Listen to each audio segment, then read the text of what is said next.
Baiklah, bismillahirrahmanirrahim. Assalamualaikum warahmatullahi wabarakatuh. Perkenalkan, di sini saya Raden Fauzan, NIM 119206080.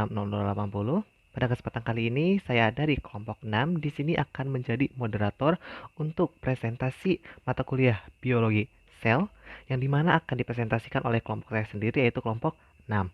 Nah, sebelum kita mulai presentasinya, saya akan memperkenalkan anggota kelompok saya terlebih dahulu, di mana yang pertama ada Tehmir atau Nisa, kemudian yang kedua ada Miss Paul Farido, yang ketiga ada Rani Suniarti, dan yang keempat ada saya sendiri, Raden Fauzan.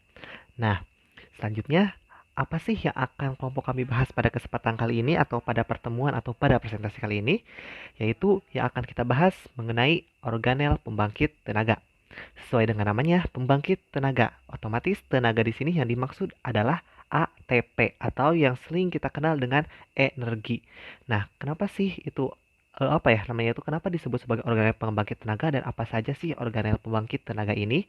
Nah, untuk mengetahui lebih rinci mengenai hal tersebut, mari kita saksikan dan mari kita diskusikan atau presentasikan mengenai materi kali ini.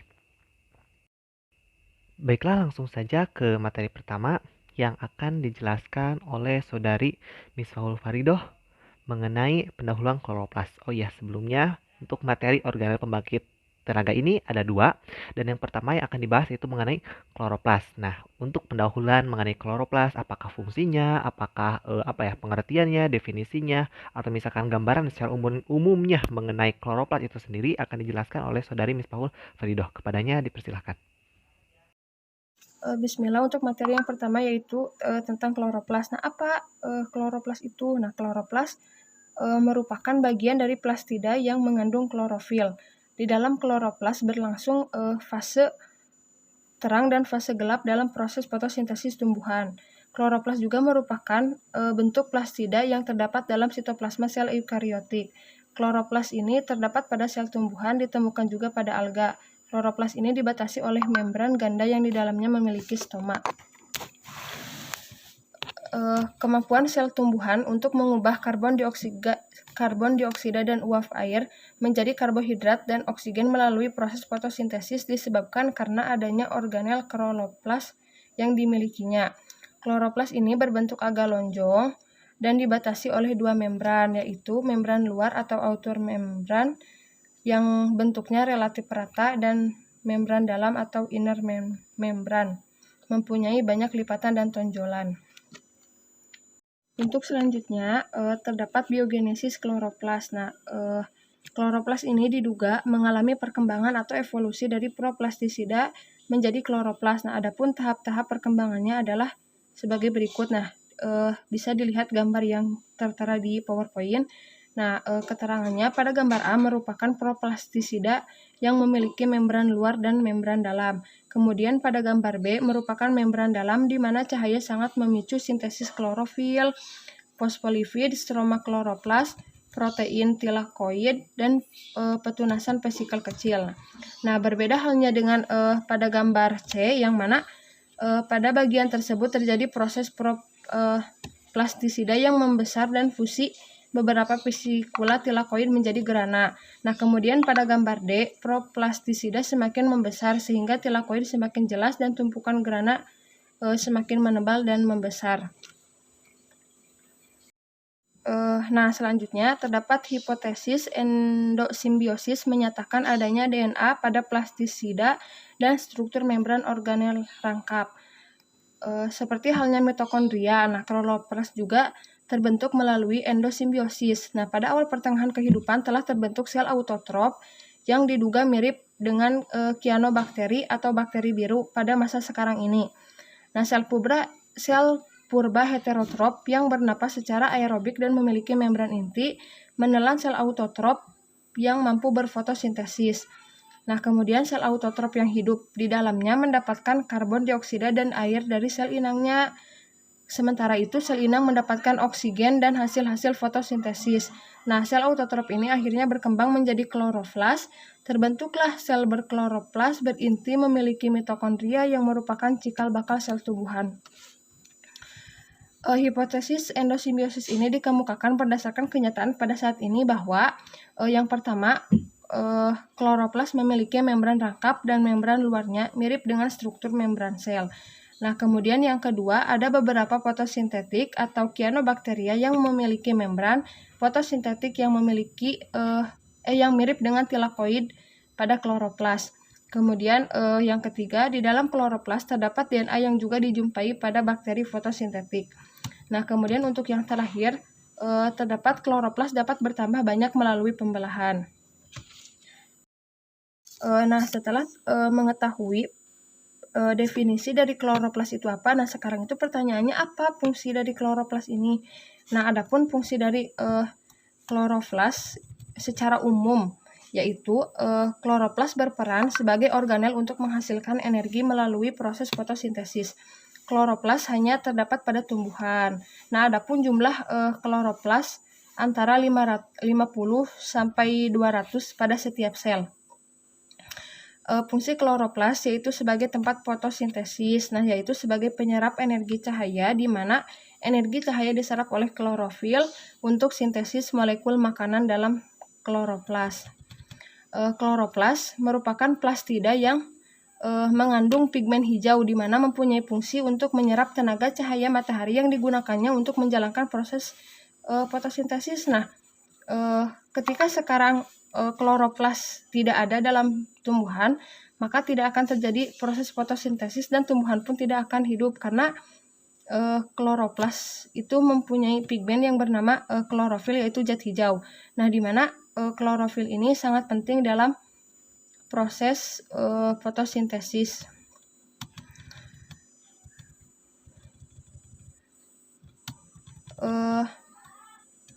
Adapun kan tadi sudah disebutkan bahwa kloroplas ini mempunyai dua membran yaitu membran dalam dan membran luar. Nah, di mana membran dalam ini kaya akan fosfolipid dan protein serta pigmen-pigmen yang sangat berperan penting dalam membran tersebut. Nah, di antaranya yaitu kloroplas yang mengandung pigmen hijau atau klorofil.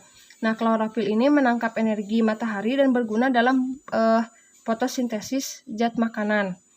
Jadi, pigmen kloroplas ini merupakan tempat terjadinya proses fotosintesis. Tanpa organel ini, kehidupan dunia ini tidak akan terjadi. Nah, dalam kloroplas terdapat sistem bermembran lain dalam bentuk kantung-kantung pipih yang saling berhubungan yang disebut tilakoid. Dan yang selanjutnya mungkin akan dijelaskan pada ulfastruktur. Terima kasih. Nah, baiklah, terima kasih kepada Saudari Misfahul Faridoh yang sudah menyampaikan materinya dengan sangat baik mengenai pendahuluan kloroplas. Nah, seperti yang dikatakan sebelumnya, kloroplas ini memiliki fungsi untuk fotosintesis. Nah, untuk materi selanjutnya kita akan membahas mengenai ultrastruktur kloroplas itu sendiri dan fungsi kloroplas yaitu mengenai fotosintesis. Nah, yang pertama yang akan kita bahas mengenai ultrastruktur ini dan juga mengenai fotosintesis yang dilakukan atau yang terjadi dalam kloroplas ini akan saya bahas yaitu oleh Raden Fauzan. Nah, langsung saja ke materi pertama yaitu mengenai ultrastruktur kloroplas. Sesuai dengan namanya, ultrastruktur, di mana ultra di sini itu kita lebih melihat secara detail, lebih secara khusus mengenai bagaimana sih bentuk atau karakteristik ataupun gambaran ataupun penampakan dari kloroplas itu sendiri. Nah, seperti yang ada di PPT disebutkan bahwasannya itu kloroplas umumnya berbentuk seperti lensa. Nah, seperti yang kalian ketahui, lensa yang ada pada kehidupan, baik itu pada kacamata, baik itu pada mikroskop. Nah, kalian bisa ibaratkan bentuk kloroplas itu seperti itu. Jadi bulat-bulat ya. Nah, kemudian juga organelnya itu berukuran sangat kecil seperti mitokondria ya, namanya juga sel unit atau satuan terkecil penyusun tubuh makhluk hidup. Ya, otomatis selnya aja udah kecil, yang dimana ini organelnya otomatis berukuran lebih kecil. Nah, kemudian juga katanya itu kloroplas ini tergantung pada kondisi cahaya. Nah, kenapa sih maksudnya tergantung pada kondisi cahaya itu bagaimana? Nah, jadi di sini ini kloroplas ini dapat bergerak dengan adanya cahaya atau kita lebih dikenal dengan istilah yang namanya itu fototaksis. Nah, fototaksis ini merupakan salah satu gerak tumbuhan yang dipengaruhi oleh adanya rangsangan. Nah, rangsangannya itu berupa di sini karena namanya foto, otomatis rangsangannya itu berupa cahaya. Nah, kemudian selain itu juga kalau misalkan cahayanya dekat itu, otomatis si kloroplas ini akan mendekati ke arah sumber cahaya tersebut. Nah, kenapa sih? Karena seperti yang kita ketahui bahwa cahaya matahari di sini berperan dalam proses fotosintesis. Nah, next selanjutnya katanya itu kloroplas berperan sebagai organe untuk menghasilkan energi melalui proses fotosintesis. Nah, seperti yang saya jelaskan sebelumnya, kloroplas ini berfungsi untuk fotosintesis dan pembangkit tenaga. Nah, kenapa disebut pembangkit tenaga? Karena dalam proses fotosintesis ini nantinya akan menghasilkan yang namanya C6H12O6 atau yang dinamakan dengan glukosa. Nah, yang dimana glukosa ini merupakan salah satu produk yang kita konsumsi yang dimana hal tersebut dapat dapat digunakan oleh tubuh kita agar menghasilkan suatu tenaga atau energi atau ATP. Nah, selain itu juga nanti dalam proses dalam proses fotosintesis yang dilakukan oleh kloroplas ini nanti juga ada yang namanya pelepasan atau pembentukan ATP itu sendiri. Nah, selanjutnya juga katanya itu bentuknya dari samping seperti lensa, ya seperti sudah yang tadi saya jelaskan sebelumnya. Kemudian juga satu sisi cembung, sisi lainnya cekung atau datar. Ya, namanya juga lensa, ada lensa cekung, cembung dan juga satu lagi apa? Datar. Nah, kemudian selanjutnya katanya itu mempunyai dua sistem membran, yaitu membran dalam atau inner membran dan membran luar atau outer membran. Nah, jadi sama halnya dengan eh, berlapis-lapis gitu ya, dinding sel dengan membran sel ada dua lapisan seperti itu. Nah, juga kloroplas juga memiliki dua lapisan, ada inner dan juga outer membran. Nah, next katanya ini di sini disebutkan bahwa warna daun yang berasal dari klorofil ini menghasilkan warna hijau itu berasal dari klorofil yang dihasilkan atau yang terdapat pada kloroplas. Nah, energi cahaya yang diserap klorofil untuk sintesis molekul makanan dalam kloroplas ini nantinya akan digunakan untuk proses fotosintesis. Nah, next selanjutnya kloroplas ini biasanya itu terdapat pada jaringan mesofil daun, lebih tepatnya pada bagian palisade ataupun jaringan tiang ataupun satu lagi itu terdapat pada jaringan spons atau yang disebut dengan bunga karang. Nah, biasanya terdapat itu pada bagian mesofil daun. Nah, tapi pada beberapa tumbuhan tertentu, kloroplas ini juga terdapat pada batang. Namun ingat hanya pada bagian atau hanya pada spesies tumbuhan tertentu. Nah, kemudian juga selain itu juga, nah, agar proses fotosintesis ini berhasil, makanya diperlukan namanya itu bahan-bahan yang diperlukan untuk proses fotosintesis. Nah, seperti yang sudah kita jelaskan sebelumnya bahwa bahan yang diperlukan untuk proses fotosintesis ini yaitu ada air atau H2O. Kemudian yang kedua ada Itu tuh karbon dioksida atau CO2. Nah, jadi bahannya itu ada dua ya, ada CO2 dan juga ada air. Nah, di mana peran stomata di sini ini berfungsi untuk menangkap atau memasukkan CO2. Nah, kemudian untuk reaksinya seperti yang dulu sudah dijelaskan ya, dari CO2 ditambah CO2 ditambah H2O nanti itu akan menghasilkan dengan bantuan cahaya matahari dan klorofil nantinya akan menghasilkan glukosa dan juga yang namanya oksigen dan juga ATP. Nah, mungkin untuk proses itunya tidak perlu dibahas lebih lanjut karena kan dulu ini sudah menjadi materi dasar dan di sini kita akan membahas lebih rincinya lagi. Mungkin itu sebelumnya tadi kan ada disebut air. Nah, air itu didapatkan atau diperoleh atau berasal dari dalam tanah. Nah, di mana air itu diangkut oleh suatu pembuluh yang dinamakan dengan pembuluh silem. Nah, jadi silem yang ada di akar ini, yang ada di tanah ini akan diserap oleh akar dan nanti akan diantarkan oleh siram ke daun sehingga proses fotosintesis tersebut akan terjadi.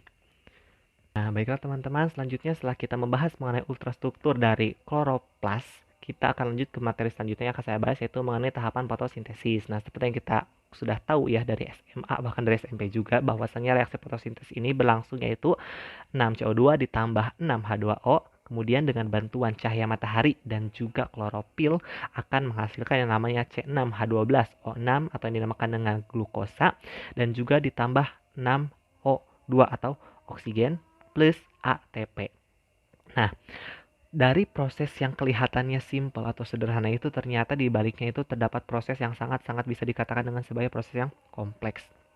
Nah, bagaimana sih emang sekompleks apa sih proses fotosintesis ini atau pembuatan glukosa ini? Nah, ternyata di sini terdapat yang namanya beberapa tahapan atau beberapa fase atau reaksi. Nah, di mana dalam proses fotosintesis ini atau tahapan fotosintesis ini terjadi dua reaksi, yaitu ada reaksi terang di mana soalnya namanya terang terjadi otomatis pada siang hari dengan bantuan cahaya matahari dan kemudian yang kedua ada reaksi gelap atau disebut dengan siklus Kelvin dan biasanya terjadi pada malam hari tanpa adanya cahaya matahari. Nah, biasanya itu reaksi terang ini terjadinya di grana. Nah, sementara reaksi gelap ini terjadinya di membran tilakoid atau yang disebut dengan stroma. Nah, langsung saja ya kita bahas ke materi yang pertama yaitu mengenai siklus siklus terang yang terjadi di gerhana. Nah, katanya ini apa sih terjadi pada saat proses reaksi terang ini ada yang dinamakan dengan apa ya? Ada yang menyebutnya ini dengan proses hidrolisis air. Nah, di mana pada proses ini itu atau pada reaksi terang ini yang dihasilkan oleh tumbuhan ini yaitu berupa oksigen yang berasal dari air atau H2O. Kenapa itu disebut dengan hidrolisis air? Nah, sementara biasanya kalau pada reaksi gelap ini atau pada siklus Kelvin ini produk yang dihasilkannya itu berupa glukosa atau C6H12O6. Nah, selain itu juga katanya di sini itu ya, di apa namanya itu di reaksi terang ini terjadi yang namanya proses fotofosforilasi di mana ada foto di sini ada cahaya fosforilasi yaitu berarti artinya pembentukan yang namanya itu enzim yang namanya itu unsur fosfor. Nah, di mana katanya itu fotofosforilasi ini berupa sinar matahari. Nah, yang ditangkap klorofil yang menghasilkan ATP dan koenzim yang tereduksi yang disebut dengan NADPH. Nah, kedua produk tersebut ini katanya penting untuk asimilasi karbon dioksida. Nah, asimilasi ini yang dimaksud adalah apa ya? Asimilasi, menangkap. Jadi menangkap karbon dioksida. Nah, kemudian juga terdapat dua sistem fotokimia, yaitu di sini itu jadi otomatis. Jadi pada reaksi terang ini terdapat dua tahapan, yaitu ada fotosistem 1 dan fotosistem 2. Nah, biasanya fotosistem 1 ini disebut dengan proses siklik. Kenapa disebut dengan proses siklik? Karena dalam prosesnya ini elektron yang dikeluarkan atau elektron yang diekspor dari fotosistem 1 ini akan kembali lagi ke sana. Sementara untuk fotosistem 2 ini disebut dengan non-siklik ya, kebalikannya karena elektron yang dilepaskan tidak akan kembali lagi ke fotosistem 2. Nah, kemudian apa sih bedanya ataupun bagaimana sih tahapan-tahapannya? Nah, mari kita bahas secara satu persatu ya, dimulai dari fotosistem 1. Nah, di sini dikatakan atau di PPT dikatakan itu bahwasannya keduanya itu merupakan pusat reaksi kloroplas.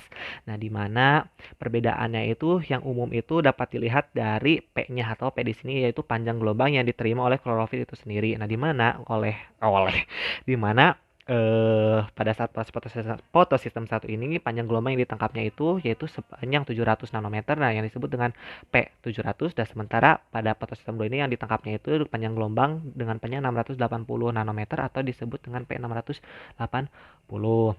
Nah, kemudian juga katanya itu di sini oh iya.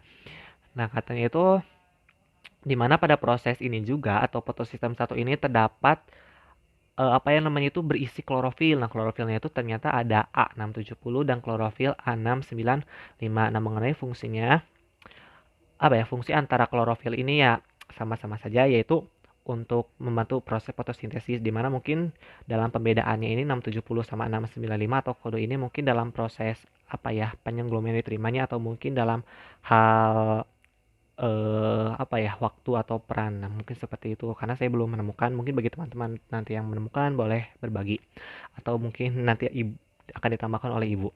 Nah, kemudian selanjutnya juga di sini ada katanya itu prosesnya itu yang pertama di mana P700 yang ditangkap oleh apa sih sinar yang ditangkap oleh P700 ini nantinya itu akan menyebabkan terjadinya transfer sebuah elektron. Nah, jadi setelah diterima si elektron yang berasal dari cahaya matahari oleh P700 ini nantinya akan ditransfer atau akan diekspor. Nah, diekspornya itu kemana sih? Nah, katanya itu akan diekspor dan diterima nantinya oleh yang namanya itu ferredoksin atau disebut sebagai quinon. Nah, kemudian katanya itu dari aseptor X, di mana X di sini itu merupakan ferredoksin. Nah, nantinya itu katanya akan digunakan untuk mereduksi NADPH. Elektron akan kembali melalui FD 590 ini ferredoksin 590 dan sitokrom B6 ke P700. Nah, jadi otomatis seperti yang sudah tadi saya katakan sebelumnya, proses siklik ini akan kembali lagi ke P700 itu sendiri. Nah, yang dimana elektron yang ditangkap dari cahaya matahari oleh P700 ini akan dilepaskan ke ferredoksin, kemudian akan ditangkap oleh akseptornya itu yaitu ferredoksin. Nah, nanti dari ferredoksin juga akan dilepaskan. Nah, akan direduksi menjadi apa? Akan mereduksi NADPH menjadi NADP plus H. Nah, itu teh akan direduksi dan kemudian hasil dari atau apa ya elektron itu teh yang tadinya berfungsi untuk mereduksi NADPH itu akan kembali lagi ke P700. Nah, seperti itu mengenai proses fotosistem 1 atau yang disebut dengan proses siklik. Nah, katanya juga pada waktu P700 melepaskan elektronnya atau fotooksidasi akan segera kembali kepada keadaan semula yang dimana akan menerima elektron yang berasal dari plastoquinon. Nah, kemudian plastosianin. Nah, kemudian PS atau plastosianin ini katanya dengan sitokrom F yang berdekatan dengan P700 nanti itu akan berlangsung proses yang dinamakan dengan proses lanjutannya yaitu akan maju ke fotosistem 2. Baiklah teman-teman, tadi sudah saya bahas mengenai fotosistem 1. Nah, sekarang kita akan membahas mengenai fotosistem 2 di mana prosesnya ini hampir sama namun ternyata tak sama. Dan di mana tadi fotosistem 1 ini terjadi secara siklik sementara fotosistem 2 ini terjadi secara non siklik. Nah, untuk prosesnya hampir sama itu ada proses serah terima elektron. Nah, proses serah terima ini namun agak sedikit berbeda ya. Nah, bagaimana sih prosesnya? Nah, jadi pada proses ini sama ya. Yang pertama di mana cahaya atau elektron yang berasal dari sinar matahari yaitu berupa foton akan ditangkap oleh P680. Nah, setelah ditangkap kemudian akan dilepaskan ke luar yaitu sebanyak 2 elektron. Nah, kemudian akan ditangkap oleh akseptor primer. Nah, akseptor primernya nanti akan ke tahap selanjutnya. Namun, sebelum kita membahas mengenai akseptor primer ini, kita akan membahas mengenai apa yang terjadi di P680 setelah dia kehilangan elektronnya. Nah, jadi setelah P680 melepaskan elektronnya, otomatis dia kosong, tidak ada sesuatu di dalamnya. Nah, jadi pada proses itulah untuk mengisi kekosongannya terjadi suatu proses yang dinamakan dengan hidrolisis air atau proses pemecahan molekul air. Nah, di mana proses ini akan menghasilkan yang namanya oksigen. Untuk rumusnya mungkin dari 4H2O akan dihidrolisis menjadi 4H+ ditambah O2 ditambah 4 elektron. Nah, seperti yang tadi saya katakan sebelumnya bahwasannya pada proses reaksi terang ini akan menghasilkan yang namanya itu NADPH dan juga akan menghasilkan yang namanya udara atau oksigen. Nah, lanjut.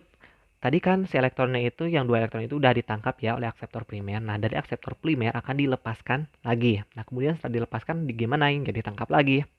Oleh siapa ditangkapnya? Yaitu kurang lebih ada 3 komponen yang dimana elektron tersebut akan ditangkap oleh plastoquinon. Nah, kemudian dari plastoquinon kemudian akan dilanjutkan ke sitokrom B. Nah, dari sitokrom B apa sih dari plastoquinon ke sitokrom B ini ternyata tidak hanya meneruskan elektron saja, tetapi ada juga yang namanya proses fotofosforilasi. Nah, di mana di sini terjadi proses penambahan fosfor, di mana pada sebelumnya ini yang sebelumnya itu apa ya mengandung ADP, nah akan ditambah unsur fosfor dan otomatis menjadi ATP. Nah, kemudian setelah tadi dari sitokrom B, maka otomatis elektron tersebut akan dilanjutkan ke plastosianin. Nah, plastosianin ini berperan atau membantu atau terdapat di fotosistem 1. Nah, otomatis dari sini dapat diketahui bahwa fotosistem 2 ini akan dilanjutkan ke fotosistem 1. Nah, untuk proses fotosistemnya tadi sudah saya jelaskan ya. Berarti otomatis dari plastosianin akan diteruskan ke P700. Dari P700 kemudian akan diteruskan lagi ke akseptor primernya. Nah, dari akseptor primernya kemudian nanti akan diteruskan ke ferredoksin dan nanti dari ferredoksin kemudian akan dikembalikan lagi ke P700 itu sendiri. Nah, dari sini kita dapat mengetahui bahwasannya pada fotosistem 2 ini yang awalnya si elektronnya itu berasal dari P680 dan ternyata elektron itu tidak kembali lagi kepada dia, tapi kembali ke yang lain yaitu ke P700.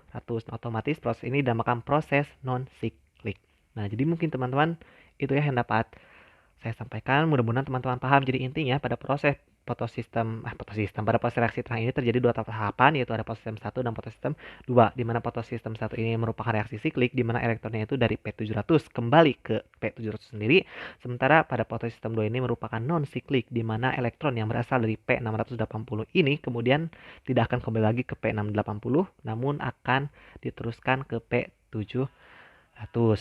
Oh iya, tadi untuk tampaknya saya lupa menjelaskan, ternyata pada saat proses serah terima yang berasal dari ferredoksin ke P700 itu ternyata ada yang namanya proses pengikatan unsur hidrogen yang dimana yang sebelumnya terdapat NADP kemudian dia akan mengikat hidrogen dan akan menjadi NADPH.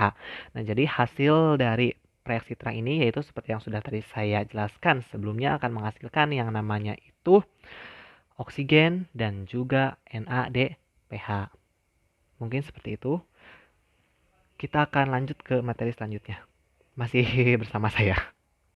Nah, baiklah teman-teman, kita lanjut ke materi terakhir yang akan saya sampaikan yaitu mengenai reaksi gelap. Karena tadi kita sudah membahas reaksi terang, nah kita akan membahas reaksi gelapnya atau sering kita kenal dengan istilah siklus Kelvin. Nah, yang sudah saya jelaskan sebelumnya bahwasannya reaksi gelap ini menghasilkan yang namanya glukosa. Nah, prosesnya bagaimana sih? Bisa teman-teman lihat sendiri ya di PPT bahwasanya itu ATP dan NADPH hasil reaksi terang yang sudah tadi saya jelaskan sebelumnya ya. Jadi hasil reaksi terang ini menghasilkan oksigen, NADPH dan ATP. Nah, di mana ATP dan NADPH ini nantinya akan digunakan dalam proses reaksi gelap yang ada di stroma atau memang tilakoid. Nah, untuk apa sih NADPH sama ATP ini? Nah, ternyata di proses reaksi gelap ini kita memerlukan energi untuk menghasilkan suatu yang namanya itu produk glukosa. Nah, sementara pada tadi proses fotosistem 1 atau reaksi terang ini kita menghasilkan yang namanya energi di mana yang awalnya dari ADP menjadi ATP. Nah, sementara di sini di reaksi gelap yaitu kebalikannya, yaitu dari ATP menjadi ADP karena kita menggunakan energi ini untuk melakukan atau membentuk suatu produk yang namanya itu glukosa. Nah, kemudian yang tadi si hasil dari reaksi terang itu berupa ATP dan NADPH katanya itu akan dibawa ke stroma.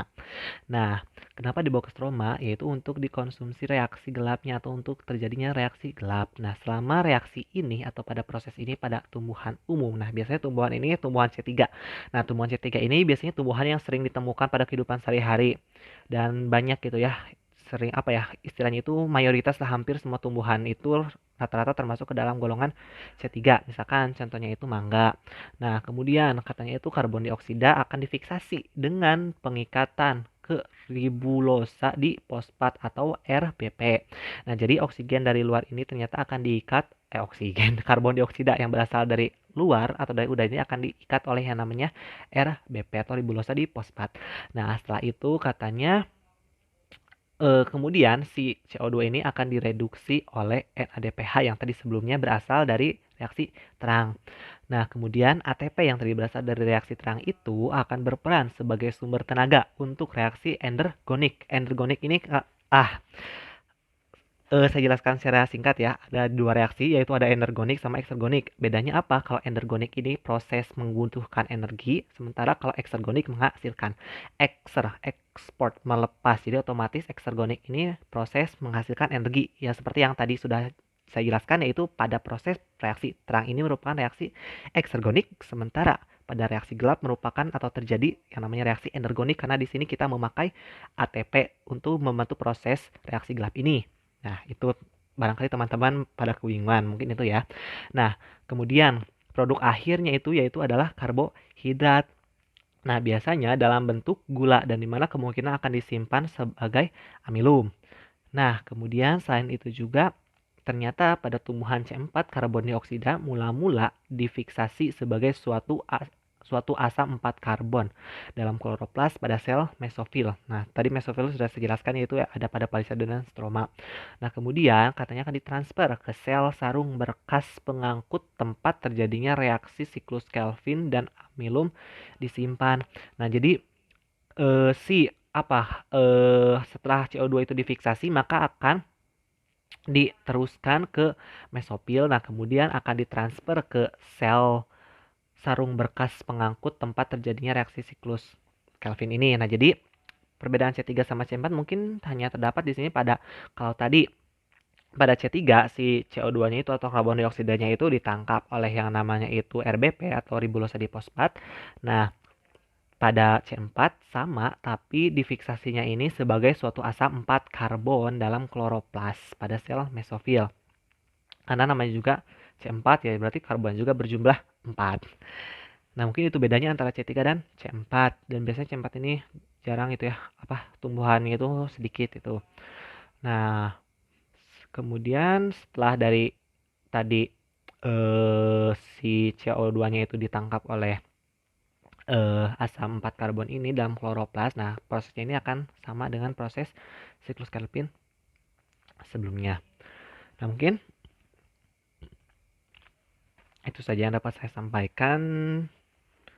Terima kasih. Kita akan lanjut ke materi selanjutnya yang akan disampaikan oleh saudari Misbahul, yaitu organel selanjutnya atau organel pembangkit tenaga yang kedua, yaitu mitokondria.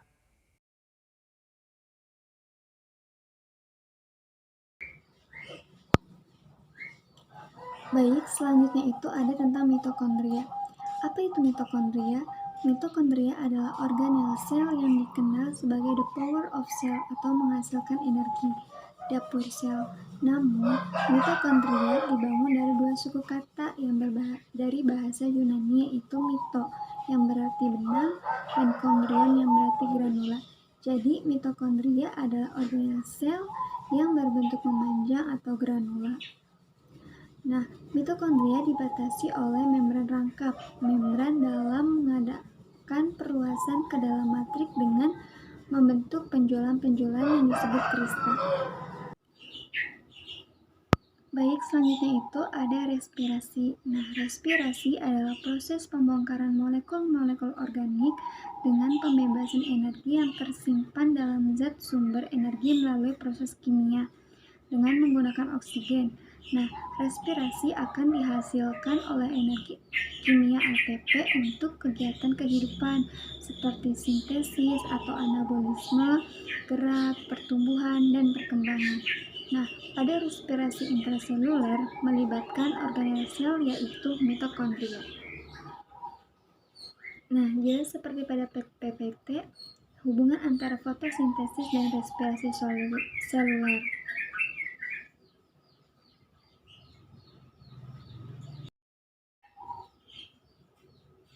Baik, selanjutnya itu ada ultrastruktur mitokondria. Nah, mitokondria terdapat di dalam semua sel eukariotik dengan jumlah mitokondria pada sel tumbuhan lebih sedikit dibandingkan dengan sel hewan.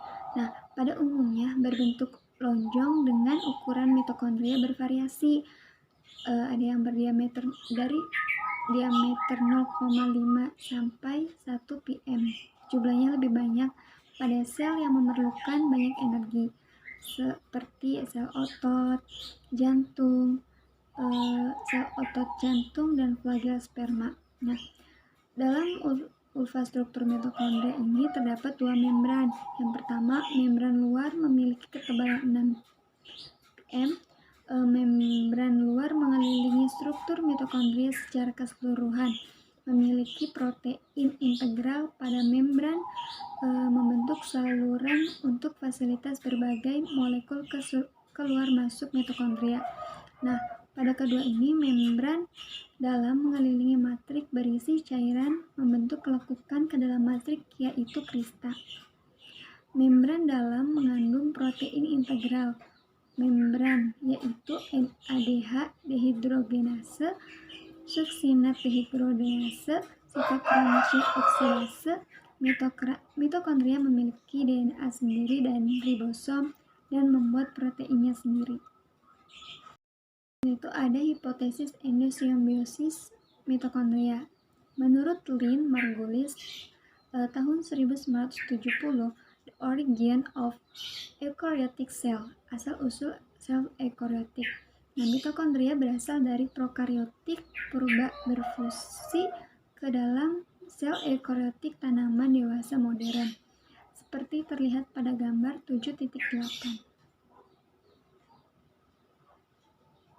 Sekian dari saya, selanjutnya akan disampaikan oleh Rani. Kepadanya saya persilakan. Baik, saya Rani Suniarti. Di sini saya akan menjelaskan materi mengenai fungsi mitokondria. Nah, fungsi mitokondria ini yakni dapat mengoksidasi makanan dan mensintesis ATP, energi pada sel. Kemudian, mitokondria dapat mengubah energi potensial pada makanan menjadi energi potensial yang terdapat pada ATP.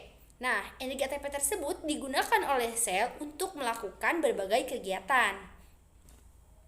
Nah, selain dari itu, mitokondria juga digunakan sebagai tempat terjadinya metabolisme oksidatif, yang mana jalur metabolisme memanen menghasilkan energi.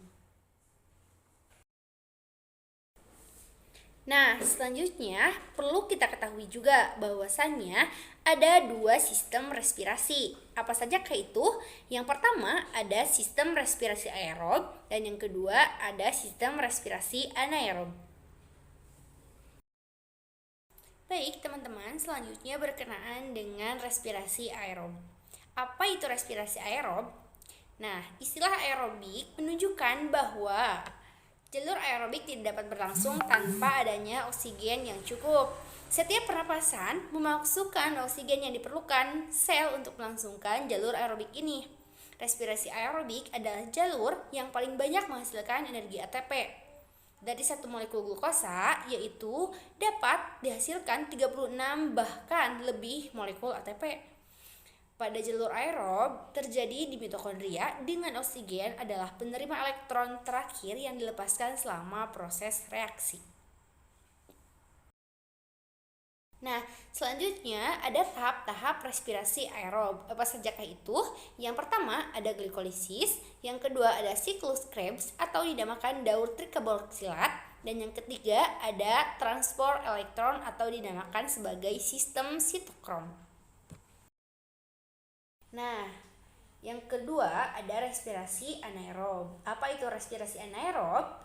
Respirasi anaerob merupakan respirasi tanpa menggunakan oksigen. Dalam kondisi tidak ada oksigen, maka tanaman melakukan metabolisme fermentatif. Fermentatif dapat terjadi melalui fermentasi alkohol atau fermentasi asam laktat. Laktat dianggap merupakan produk fermentasi yang relatif lebih berbahaya dibanding alkohol karena akumulasi laktat berdampak pada penurunan pH sitosol. Pada saat kurang oksigen, tumbuhan akan melakukan respirasi anaerob yang hanya akan menghasilkan energi dalam jumlah yang sedikit, yakni 2 ATP saja. Nah, baiklah teman-teman, mungkin dicukupkan sekian presentasi dari kelompok 6 mengenai organel pembangkit tenaga.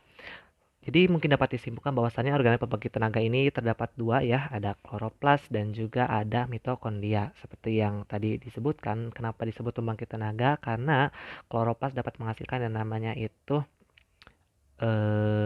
karbohidrat, kemudian dalam proses fotosintesis ini ternyata menghasilkan yang namanya ATP. Kemudian dalam proses respirasi yang terjadi dalam mitokondria, ya tentunya yang namanya respirasi pasti akan yang namanya ada yang menghasilkan ATP itu juga yaitu dalam proses glikolisis, kemudian ada proses dekarboksilasi dan lain sebagainya yang sudah tadi dijelaskan sebelumnya. Nah, mungkin selain itu juga ternyata antara kloroplas dan mitokondria ini memiliki kesamaan yaitu dalam fungsinya. Selain itu juga untuk ultrastrukturnya ternyata hampir memiliki persamaan, yaitu dalam ukurannya ini ternyata berukuran hampir sama, namun dalam struktur secara khususnya itu sangat berbeda, di mana kloroplas ini bentuknya itu seperti lensa dan kemudian terdapat dua membran, ada inner sama outer. Kemudian untuk mitokondria juga ada dua lapis ya sama, yaitu ada krista dan matriks. Jadi kayak seolah ada dua lapisan, ada labirin gitu, yaitu terdiri dari krista dan matriks. Nah, mungkin itu saja yang dapat kami sampaikan. Mohon maaf apabila ada kesalahan. Barangkali yang ditanyakan, dipersilahkan bertanya. Insya Allah kami akan mencoba menjawabnya dengan sebaik mungkin dan sebisa mungkin. Sekian. Wabillahi taufiq wal hidayah. Wassalamualaikum warahmatullahi wabarakatuh.